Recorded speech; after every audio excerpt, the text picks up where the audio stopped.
Unang-una, para hindi ka ma-deny, kailangan mong patunayan na babalik ka sa Pilipinas.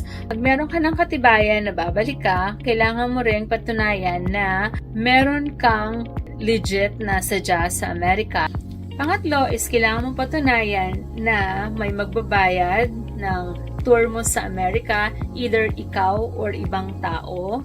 Tourist visa ang pinakamabilis na paraan para makarating ka ng Amerika. Kaso maraming nadideny dito. Kaya pag-uusapan natin kung paano ka hindi madideny sa tourist visa. So, bali pag nag-apply ka ng tourist visa, automatic iisipin ng consulate na hindi ka nababalik sa bansa mo o sa Pilipinas. Kaya kailangan ma-overcome mo yung assumption nila na yon. Unang-una, para hindi ka ma-deny, kailangan mong patunayan na babalik ka sa Pilipinas. So, paano mo mapapatunayan na babalik ka nga? Sa pamamagitan ng ties mo sa bansa mo, katulad ng pamilya, kung meron kang anak or mga anak at asawa, pwede mong gawing dahilan yon na katibayan na babalik ka. Kung meron ka namang trabaho, pwede mo rin gamitin yon. Kung estudyante ka naman, pwede rin yun. So, paano mo papatunayan yung mga yon? So, halimbawa, kung sasabihin mo na meron kang asawa at mga anak, pwede mong dalhin yung marriage certificate ninyo, tapos yung birth certificates ng mga anak mo. Samahan mo na rin ng photo or family photos para mas kapani-paniwala. At kung meron ka naman trabaho, pwede mong dalhin yung pay stubs mo, mas marami, mas maganda. Pwede mo rin dalhin yung sulat galing sa employer mo na katibayan na nagtatrabaho ka nga. So, kung may business ka naman, pwede mong dalhin yung business permit.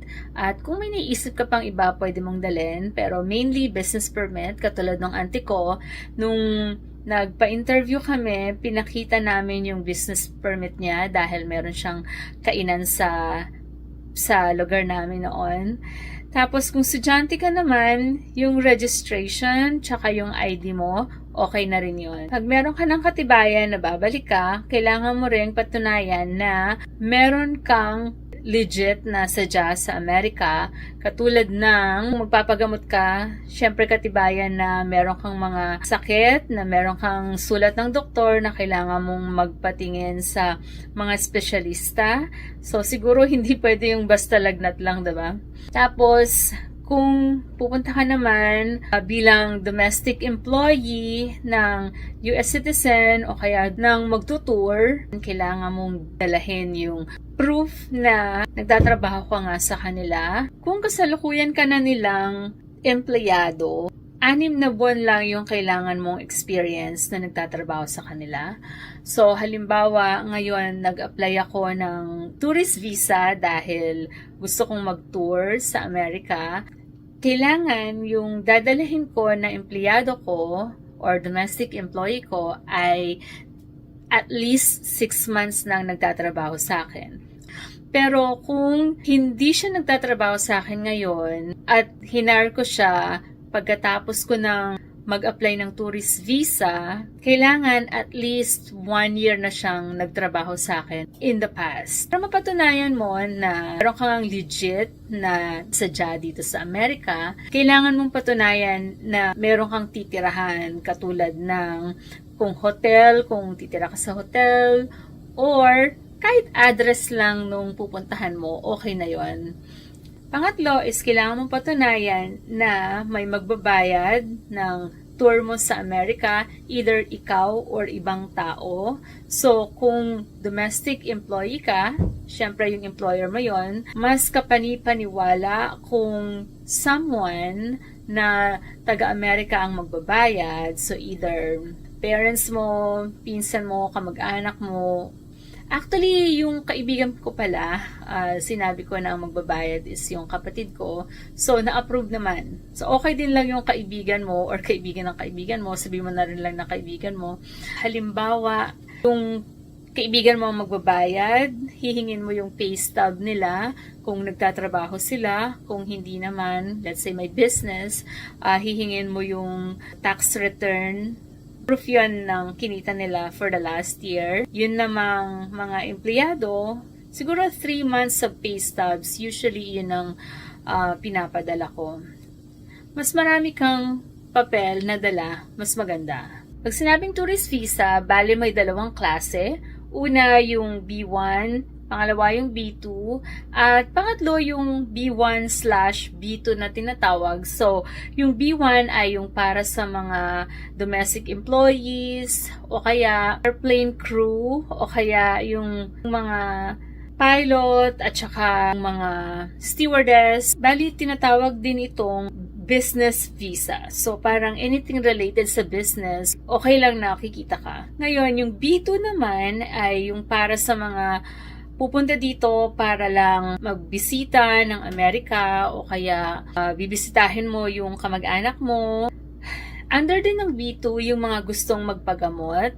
Nung pina-interview ko yung pinsan ko para sa B1 visa o yung tinatawag na domestic employee visa, halos 2 linggo lang kami naghintay, tapos meron na siyang schedule ng interview. Nung na-approve siya, 2 araw o 3 araw lang dumating na yung visa niya. Kaya halos yung proseso is talagang napakabilis. Like, wala pang 3 linggo. Marami na akong pina-apply na tourist visa dito sa Amerika, katulad ni Mama, nung 2 kong kapatid, yung auntie ko, yung 2 kong pinsan, tsaka yung kaibigan ko na kailangan niyang asikasuhin yung benefits ng asawa niya. Meron na akong pinsan na in-advisean ko dahil takot na takot siyang mag-apply ng tourist visa dahil minsan na silang na-deny ng asawa niya, kaya medyo nagka-phobia siya. So, nunod niya yung advice ko, kaya na-approve na siya. Bali, magkasamang nag-apply ng tourist visa yung kapatid kong bunso tsaka yung auntie ko. Tapos, dahil minor pa yung kapatid ko, pinayagan nila akong pumasok sa embassy. Kaya, ang nangyari, ako na rin yung sumagot ng lahat ng interview para sa kapatid ko tsaka para sa auntie ko.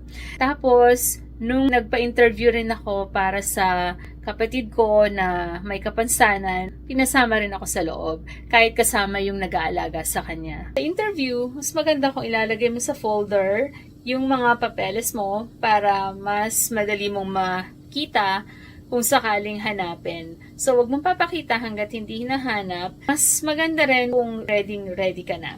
Halimbawa, sinabi mo na meron kang asawa at mga anak.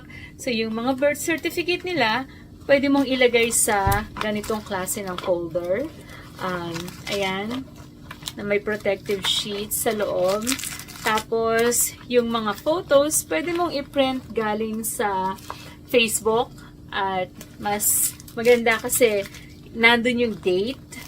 So, ito walang date. Pero ito, kuha ko sa Facebook. So, nandun yung date niya na pinost mo. So, katibayan na talagang legit yung mga photos mo. Pag sinabi mong nagtatrabaho ka sa ganito, meron kang mga katibayan na papeles. Dali mo lahat.